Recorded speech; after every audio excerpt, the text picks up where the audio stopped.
Sometimes I feel like a motherless child. Sometimes I feel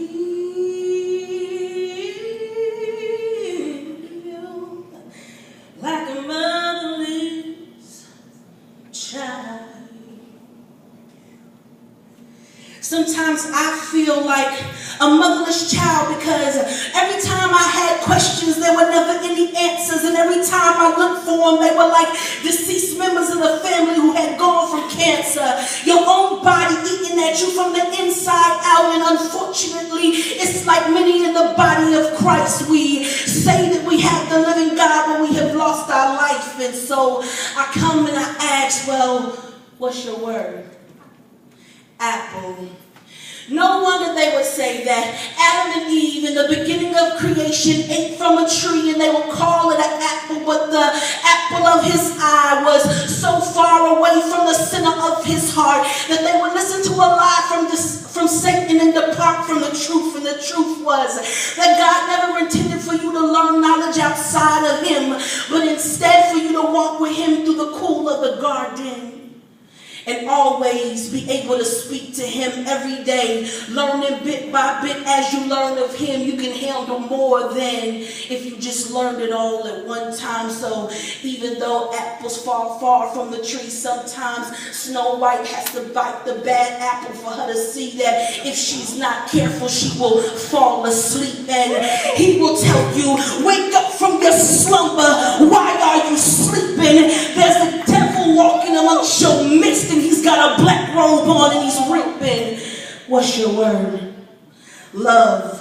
He's got a black robe on and he's whipping. And the first thing that you have to understand about this man who was the original brother of Adam, and he was the reflection God created in heaven to be the chief cherub. And he was so beautiful, his skin was made from every precious stone. Too bad the stone of love wasn't deep in him, because my God, he tried to dethrone. And so out of love, this God who saw was Satan, who tried to dethrone him as king, put on the flesh of men and came back so he could redeem everything. And that is why love is greater than what you could ever get to please yourself. But love is what it is when you'll give everything and hold nothing back for yourself.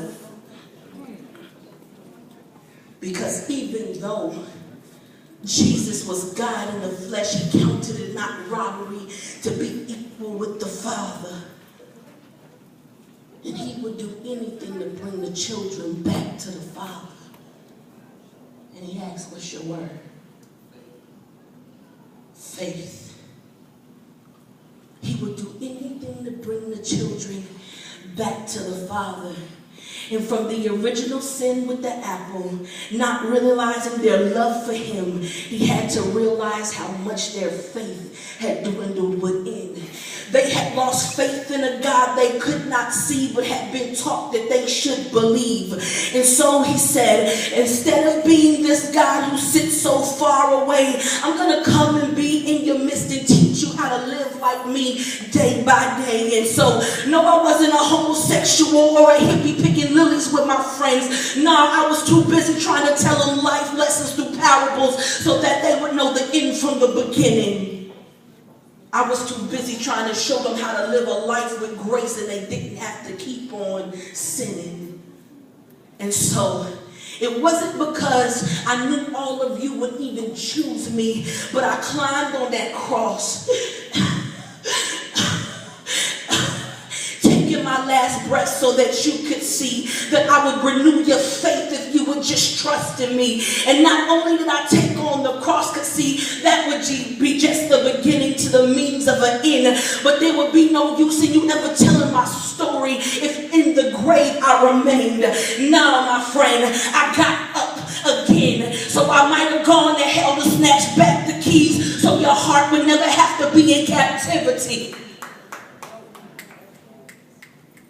So I rose and I let my presence be felt. For 40 days, I renewed the faith of those who thought I had left and had nothing to give them in return. But like I told him in the promise, it's better for me to go, because if I don't go, the comforter can't come. It didn't just end with me being the son. It began the same way days begin when the sun rises. Your day began because I rise, kid. So now, it'll never matter whether or not that fruit on the tree was an apple or grape, something with the seed or without it. It'll never matter whether or not your love isn't strong enough to love me, because I loved you first, and if you love me through me, then maybe I can teach you the best love you've ever had. And if your faith remain in me and stay strong, I'll keep you from falling, and nothing by any means can do you harm.